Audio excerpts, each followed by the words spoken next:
आज की इस वीडियो में हम बात करेंगे औद्योगिक बेरोजगारी के बारे में। औद्योगिक बेरोजगारी शहरी बेरोजगारी के अंतर्गत आता है और इसकी परिभाषा है, औद्योगिक बेरोजगारी के अंतर्गत उन व्यक्तियों को शामिल किया जाता है जो उद्योग धंधों में काम करना चाहते हैं किंतु उन्हें काम नहीं मिल पाता। तो व्यक्ति की इस दशा या अवस्था को औद्योगिक बेरोजगारी के अंतर्गत शामिल करते हैं।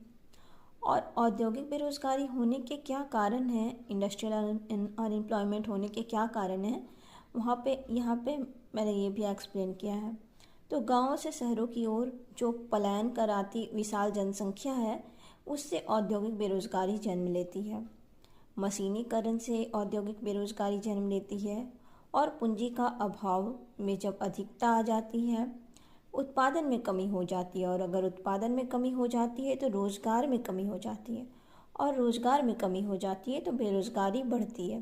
तो इस तरह से इंडस्ट्रियल अनएम्प्लॉयमेंट, औद्योगिक बेरोज़गारी का प्रभाव पड़ता है हमारे देश में, और इस तरह से औद्योगिक बेरोज़गारी बढ़ती है।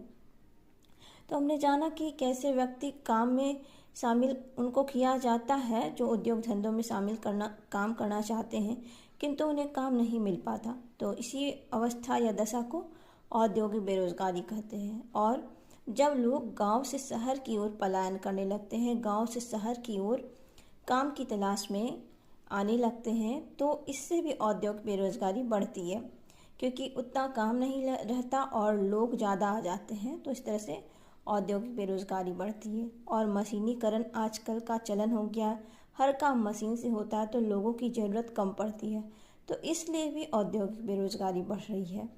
और तीसरा जो फैक्ट बताए हैं कि पूंजी का अभाव हो जाता है, और जब पूंजी का अभाव हो जाता है तो उत्पादन में कमी हो जाती है। उत्पादन में कमी होने से रोज़गार में कमी हो जाती है, और जब रोज़गार में कमी होगी तो बेरोज़गारी ऑटोमेटिक बढ़ेगी ही। तो ये था आज का हमारा टॉपिक। Thank you.